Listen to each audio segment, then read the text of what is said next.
I got to try the Quest 3, and oh my god. Last week I travelled up to London and I got to meet a bunch of my fellow creator friends, and I got to meet up with Meta in the press conference for the Quest 3.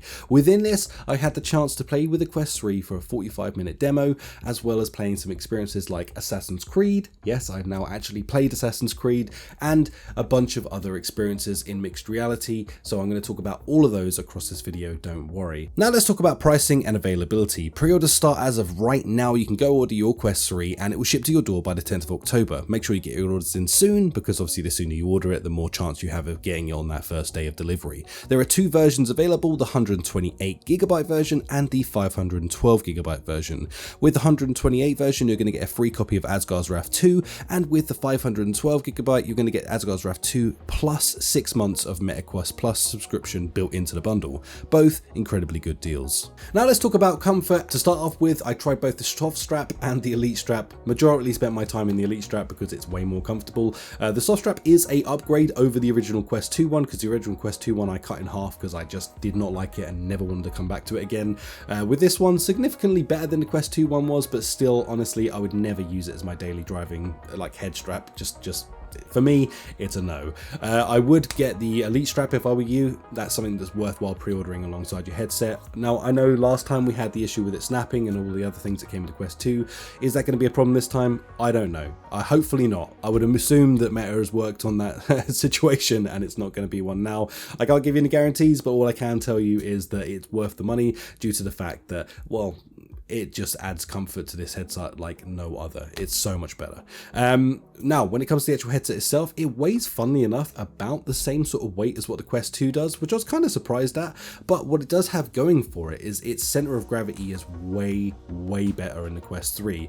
With the Quest 2, it was very front heavy, so you'd always get like that fatigue feeling after a period of time in the headset under your eyes. With this, in the 45 minutes that I had with it, it felt so much more center of gravity, and it just felt like it just worked better. Being that slightly slimmer profile and being a little bit closer to your face made a huge difference in the comfort of this. Obviously, I'll have an official answer on that once I get my hands on this and I can spend 2 or 3 hours in this headset. Then I'll know what it's really like. In the 45 minutes that I did spend, I can confirm very comfortable, way more comfortable than the Quest 2. Now let's get into the nitty gritty of what makes the Quest 3 so special. This is a VR and a mixed reality headset built into one, designed to unlock so many possibilities with both VR and MR. It features the Snapdragon XR2, which honestly is unlocking the potential for great power within this headset. We know that the first chipset with the Quest 2 was incredibly cool, and now we have the XR2. It's even more powerful, unlocking so much potential for this headset in the future. Truly feels like the next generation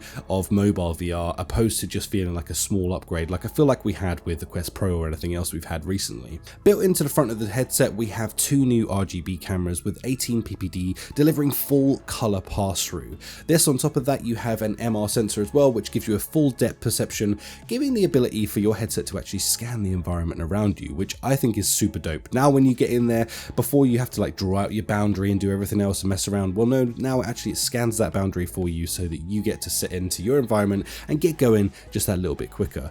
Now to talk about my experiences a little bit, let's get the elephant out of the room first. Yes, I played Assassin's Creed, and yes, it's freaking dope. Now, I got to only spend about 10-ish minutes in that game, so I can't speak too much on this, but what I can say is in the 10-ish minutes, I tried to push this game to its limit, because I had some very specific questions in my mind getting into that game, which is, how is the parkour, how is the fighting, and how is the experience, and is it open world? Now, there are a bunch of answers for that I can give you. Open world, no, they are self-contained open worlds, if that makes sense. We have like these maps that are developed for each of the 3 characters that you can run around exploring. Are they big? Yes, they're actually surprisingly big. I ran across a bunch of rooftops trying to see if I could get to the end, and I didn't find the end. That doesn't mean it's not there, and it doesn't mean like I can't really judge the scale and size of this thing yet, just off that small experience, but I can tell you it felt very vast, and you could see a really long way, which was again very impressive to me. I tested the parkour to its max. I was running up and down like all of these little bits, the little juddy bits that come out the side of the buildings, trying to give it the full Assassin's Creed experience, jumping, swinging, all of these things. And yes, I can confirm the parkour is phenomenal in this game. I also climbed the highest thing I could and jumped off of it and assassinated someone. Broke my legs in the process, but it was very, very cool. The combat was very fun as well, pretty much what you'd expect from a Assassin's Creed game. Genuinely, my experience in that has got me so hyped for the game to come out now, it's unreal. Now, I wasn't that excited for it beforehand, like I was kind of excited, but again, I set my expectations really low for this thing and walked away from it very, very excited for Assassin's Creed. But this isn't what this video is about. If you want to learn more about that, then if you want, I'll make a dedicated video just about my experience in Assassin's Creed. Let me know in the comments down below and I'll make that happen if enough of you ask. When it comes to the other experiences, I got to play things like Stranger Things, which is a very, very cool experience, and I got to play Ghostbusters and the new First Encounters, which is kind of like the game that welcomes you in. All of those were MR experiences. The main games aren't, just to be aware, the main games aren't, but these are like tag-on mixed reality experiences that you get to check out as you go through the game. Very, very cool, very interesting actually. Like, I've walked away from this quite excited about mixed reality. Personally, I was always kind of on the fence a little bit. Then I played some mixed reality stuff at Gamescom, which got me quite excited. And now, after walking away playing a bunch of MR, I'm really, really excited for this, because I do think that this is going to be the thing that ties together like that early experience that you get to do in virtual reality, especially for new people, kind of warming you into what virtual reality is. So thumbs up from me there. In the Stranger Things, you got to like have this glove that mapped out to your hands, as you did that one with hand tracking, and you blast through and stuff. It just looked phenomenal. Having that glove mapped to your actual hand, it was cool. Like, I've never seen anything quite like it. On top of that, like the new welcoming experiences and all the mixed reality stuff was phenomenal. All of those experiences tied together just gave me so much excitement for the mixed reality element of this headset. So very, very cool. As well as that, we got to play a Red Matter 2 demo, which showed off the graphics. You could literally push a button and go back to Quest 2 graphics and then come forward to Quest 3 graphics, and it was jaw-dropping. It was jaw-dropping. It was like, I feel weird saying this, but it was like looking at a PC fidelity of graphics when it pushed it to what the Quest 3 can produce versus what the Quest 2 can. I was genuinely impressed. Now, I don't think we're quite there at PC level of graphics within this headset yet, but this is a huge improvement over what we've been used to with the Quest 2. Now, Quest 2 was pretty impressive, but this just blew it out of the water in its graphic fidelity tests. And yeah, if you're wondering whether it's a worthy upgrade between 2 and 3, currently looking at things like that, yeah, it's gonna be a worthy upgrade, but I want to talk a little bit more about that at the end of this video. Now let's talk about displays and optics. You're gonna have a 4K plus infinite display technology, resulting in nearly 30% more resolution compared to the Quest 2. Well, I can definitely tell you that long gone are the days of seeing the screen door effect. So they are bye-bye now, and we're moving into an era where that does not exist anymore. Plus, with the pancake lenses, it's just stunning. You have a 90Hz refresh rate on this with a wider field of view, which makes it feel much more immersive in the experiences that you get to play.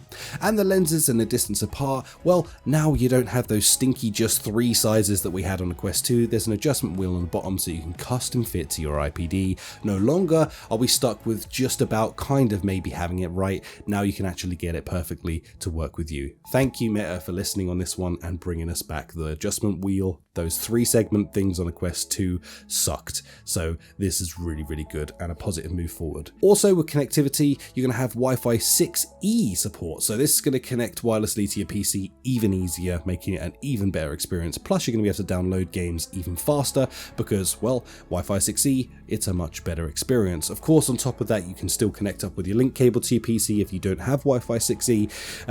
Just going to give you a great experience. No matter what, you're going to get a much better connection experience to your PC, as well as just in general, you know, having the boost of the better resolution, the better lenses. Your experience with PC is going to be chef's kiss. So I'm going to be real, I went into this with incredibly low expectations, as I've been let down so much this year for virtual reality. I just decided that I'm going to go into this with no expectations. And I can happily say that I was blown away with the Quest 3.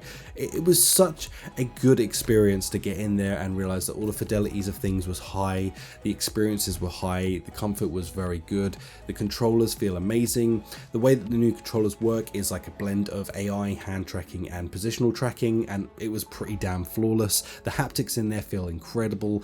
So all of these things were just win after win after win with the Quest 3. I'm just so pleased to be able to say that about this device. I didn't expect to be able to. I thought there'd be some negatives in there, but thankfully I haven't really found anything that I didn't like about the headset. So all of that stuff, big thumbs up. Of course, all of this stuff right now is based off of a 45-minute experience with the headset. I will have a review out on this once I actually get my hands on this, so that I can truly cover this in like a more in-depth fashion. After spending like a week of solid use in this thing, I'm going to know more about its flaws than its positives, but I will of course cover that in the future videos on the channel. So if you're interested in learning a lot more about Quest 3, and if you're picking up Quest 3 for the first time, this is the first you're hearing about it, then my goodness, subscribe, because I'm going to teach you everything you need to know about this headset and everything that it can do.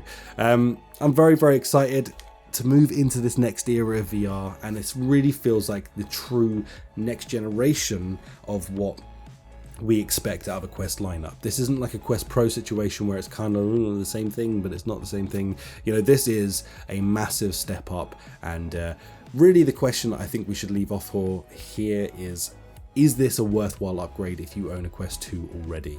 Well, if this is your first VR headset, hands down, money well spent. Buy the Quest 3, come into VR at quite literally the best time that has ever existed.